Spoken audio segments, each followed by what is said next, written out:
우리 7일 목요일 새벽기도 시작합니다. 함께 기도하겠습니다. 참 좋으신 하나님, 오늘도 새벽을 깨워주시니 감사합니다. 아침에 깰 때의 주의 영상에 만족해 하여 주시고, 주님 오늘도 참 감사가 넘치는 하루 되게 하여 주시옵소서. 새벽을 깨우는 모든 영혼 가운데 하나님 축복하여 주시고 은혜를 내려 주시옵소서. 모든 말씀 예수님 이름으로 감사드리며 기도드립니다. 아멘. 우리 찬송가 64장 함께 찬양하도록 하겠습니다. 찬송가 64장입니다.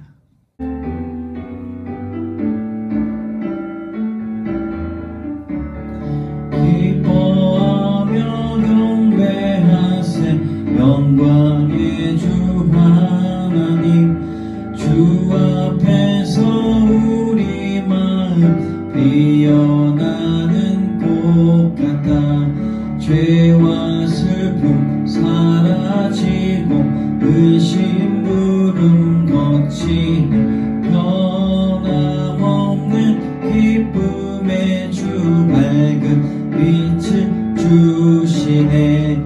땅과 하늘 만물들이 주의 솜씨 빛내고 천사 노래소리 끊임없이 드높아 물과 숲과 산과 골짜 들판이나 바다나 모든 만물 주의 사랑 기뻐 찬양하며 우리 주는 사랑이요 복의 근원이시니 삶이 깊은 샘이 되어 바다처럼 넘치네.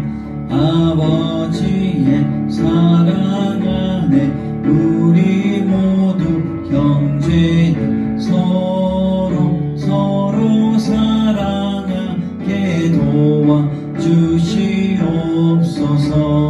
새벽별의 노래 따라 인천 찬송 부르니 주의 사랑 줄이 되어 남만 되게 하시네. 노래하며 행진하여 싸움에서 이기고 승전가를 높이 불러 주께 영광 돌리세. 아멘.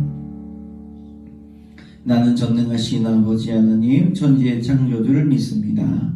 나는 그의 유일하신 아들 우리 주 예수 그리스도를 믿습니다. 그는 성령으로 잉태되어 동정녀 마리아에게서 나시고 본디오 빌라도에게 고난을 받아 십자가에 못 박혀 죽으시고 장사된 지 사흘 만에 죽은 자 가운데서 다시 살아나셨으며 하늘에 오르시어 전능하신 아버지 하나님 우편에 앉아 계시다가 거기로부터 살아있는 자와 죽은 자를 심판하러 오십니다. 나는 성령을 믿으며 거룩한 공교회와 성도의 교제와 죄를 용서받는 것과 몸의 부활과 영생을 믿습니다. 아멘. 오늘 사사기 우리 19장 1절에서 15절까지의 말씀입니다. 사사기 19장 1절에서 15절까지의 말씀 같이 읽겠습니다. 이스라엘의 왕이 없을 그때에 에브라임 산지 구석에 거류하는 어떤 레위 사람이 유다 베들레헴에서 첩을 맞이하였더니 그 첩이 행음하고 남편을 떠나 유다 베들레헴 그의 아버지의 집에 돌아가서 거기서 넉 달 동안을 지내매 그의 남편이 그 여자에게 다정하게 말하고 그를 데려오고자 하여 하인 한 사람과 나귀 2마리를 데리고 그에게로 가매 여자가 그를 인도하여 아버지의 집에 들어가니 그 여자의 아버지가 그를 보고 기뻐하니라.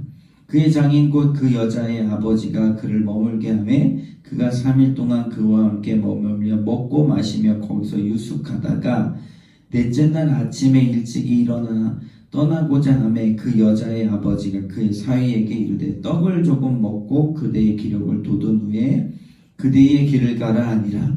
두 사람이 앉아서 함께 먹고 마시매 그 여자의 아버지가 그 사람에게 이르되 청하노니 이 밤을 여기서 유숙하여 그대의 마음을 즐겁게 하라 하니 그 사람이 일어나서 가고자 하되 그의 장인의 간청으로 거기서 다시 유숙하더니 다섯째 날 아침에 일찍 일어나 떠나고자 하매 그의 여자의 아버지가 이르되 청하노니 그대의 기력을 돋운 후 해가 기울도록 머물라 하므로 두 사람이 함께 먹고 그 사람이 첩과 하인과 더불어 일어나 떠나고자 하매 그의 장인 곧 여자의 아버지가 그에게 이르되 보라 이제 날이 저물어 가니 청하건대 이 밤도 유숙하라 보라 해가 기울었느니라 그대는 여기서 유숙하여 그대의 마음을 즐겁게 하고 내일 일찍이 그대의 길을 가서 그대의 집으로 돌아가라 하니 그 사람이 다시 밤을 지내고자 하지 아니하여 일어나서 떠나 여부스 맞은편에 이르렀으니 여부스는 곧 예루살렘이라 안장지은 나귀 2마리와 첩이 그와 함께 하였더라. 그들이 여부스에 가까이 갔을 때에 해가 지려 하는지라 종이 주인에게 이르되 청하건대 우리가 돌이켜 여부스 사람의 성읍에 들어가서 유숙하십시다 하니 주인이 그에게 이르되 우리가 돌이켜 이스라엘 자손에게 속하지 아니한 이방 사람의 성읍으로 들어갈 것이 아니니 기브아로 나아가리라 하고 또 그 종에게 이르되 우리가 기브아나 라마 중 한 곳에 가서 거기서 유숙하자 하고 모두 앞으로 나아가더니 베냐민에 속한 기브아에 가까이 이르러 해가 진지라 기브아에 가서 유숙하려고 그리로 돌아 들어가서 성읍 넓은 거리에 앉아 있으나 그를 집으로 영접하여 유숙하게 한 자가 없었더라. 아멘. 오늘 이 사사기 19장에는요 사사기 전체를 봤을 때 굉장히 비극적이고 충격적인 사건이 이야기가 이제 시작이 됩니다. 왜 그렇습니까? 결국 악이 쌓아두었던 악이 아주 작은 곳에서부터 터지게 되는 것이죠. 그러니까 제 방이요 물을 담고 이 강물을 담고 있을 때 어디서부터 터집니까? 제일 약한 곳.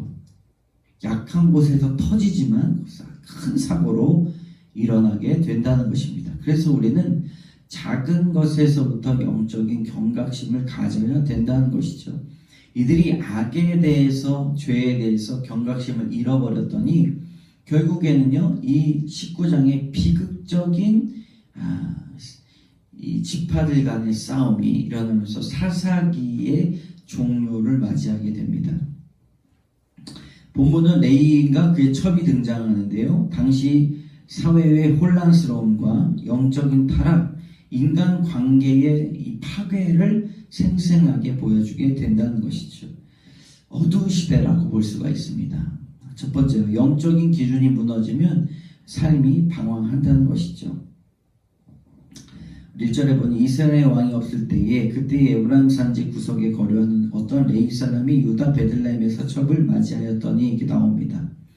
여러분 레위인은 누굽니까? 레위인 하나님께 거룩하게 구별된 지파입니다. 그러니까 하나님을 섬기는 지파인 거죠. 근데 전체 이스라엘 백성을 받아야 되지만 레위 지파로 대신 받았어요. 상징적인 지파입니다. 그런데 그는 자신의 정체성을 잃어버리고 율법의 기준을 무너뜨리고 하나님이 기뻐하시지 않는 첩을 두는 삶을 택합니다. 영적인 기준이 완전히 무너졌다는 것이죠. 이 본문이요 사실 쉬운 본문은 아닙니다. 그러나 우리가 너무 어렵게만 생각하면 안 되고 레위인 생각했을 때 레위인은 하나님께 제사를 드린 돕는 손길이지 하나님의 귀한 이 성구를 드는 그런 지파지 라고 생각했을 때 그들이 첩을 뒀다 완전히 영적인 기준이 엉망이 된 시대다 라고 생각해 보면 된다라고 하는 것이죠. 여러분 영적인 기준이 중요합니다. 이 기준은 성경의 말씀이 기준이 되는 것이 기준 없는 삶은 어떠합니까? 혼란이죠. 혼란. 공허하고 혼돈이 있었다. 그러나 대초의 말씀이 있으니 질서가 생긴 것입니다. 교회도 우리 가정도 영적인 질서가 있어야 우리의 사람답게 사는 것이죠. 하나님의 형상대로 살아갈 수 있다는 것입니다. 자, 두 번째로 3절에 보니까 이 첩이 행음하고 2절에 보니까 남편을 떠났어요. 그래서 3절에 보니까 그 남편이 그 여자에게 다정하게 말하고 그를 데려오고자 하여 한 사람과 나귀 2마리를 데리고 그에게로 가매 여자가 그를 인도하여 아버지의 집에 들어가니 그 여자의 아버지가 그를 보고 기뻐하니라 이렇게 말씀합니다. 레이는 자신을 떠나 친정으로 돌아간 첩과 깨진 관계를 회복하려고 찾아갑니다. 첩의 마음을 얻으려고 다정하게 말했습니다. 비록 영적으로 올바르지 못하지만 그래도 회복하려는 마음이 있었습니다. 장인은 레이는 극진히 며칠 동안 모시면서 깨진 관계를 회복을 위해 시간이 필요했고 또 서로가 서로를 위하여서 위하는 마음이 있기를 원하는 마음이 오늘 본문에 나타납니다. 그래서 이 깨진 곳에서 사랑과 진심이 필요하다는 것을 알지만 그런 영적인 질서가 무너진 곳에서 그런 것들이 사실은 우리가 제대로 바로 서기는 어렵다라고 하는 것이죠. 여러분 하나님 믿고도 잘 살 수 있습니다. 그렇지 않습니까? 그래서 가장 중요한 것은 가장 약한 곳에서부터 악이 터져 나가는 것이죠. 우리 15절의 말씀 기브아에 가서 유숙하려 그리로 돌아가서 성읍 넓은 거리에 앉아있으나 그를 집으로 영접하게 유숙하게 한 자가 없었더라. 레이인과 첩은 기브아 성읍으로 들어갔지만 아무도 그를 맞아주지 않았습니다. 원래 나그네는 잘 맞아줘야 되는 것이잖아요. 그런데 영적으로 도덕적으로 상태가 어두웠다라고 이 단적으로 보여주게 되는 것이죠. 여러분 하나님을 떠난 사람들은 이웃을 사랑하지 않고 긍휼한 마음이 없으며 냉정하고 무정한 사회가 됩니다. 우리가 냉정하고 무정해지면 안 돼요. 남을 존중하고 배려하고 남이 나를 무시해도 좀 무시하면 어떡합니까? 아닌데 하나님께 나는 소중한 존재인데 그렇게 생각하면 되잖아요. 남이 나를 조롱하고 무시하고 욕하고 얼마나 운전할 때 사람들이 서로를 그냥 욕하는지 모릅니다. 그냥 아주 무정한 시대가 됐어요. 정이 없는 시대가 됐습니다. 냉정한 시대가 됐습니다. 하나님이 없는 세상은 이러합니다. 여러분 부부나 가정도 긍휼의 마음이 사라지면 안 돼요. 그렇죠? 예수님께서 우리를 긍휼히 베풀어 주셨사니 긍휼하게 여기고 이해하고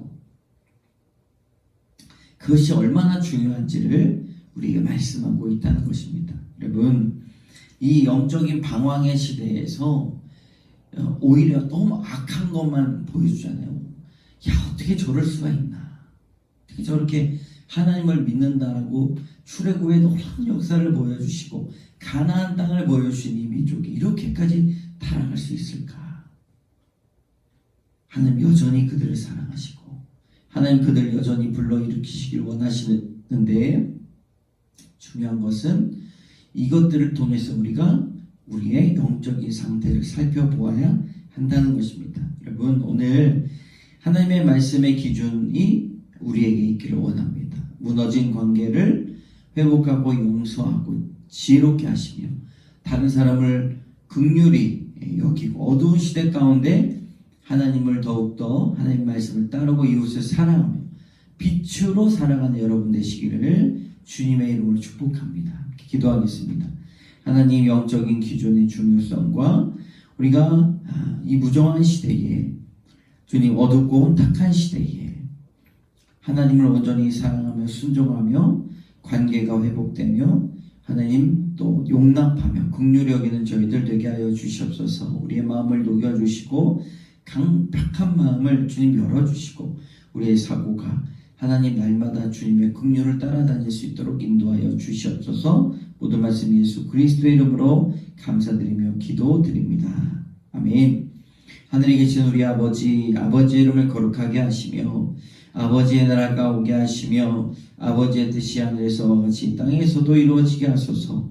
오늘 우리에게 일용할 양식을 주시고 우리가 우리에게 잘못한 사람을 용서하여 준 것 같이 우리 죄를 용서하여 주시고 우리를 시험에 빠지지 않게 하시고 악에서 구하소서. 나라와 권능과 영광이 영원히 아버지의 것입니다. 아멘.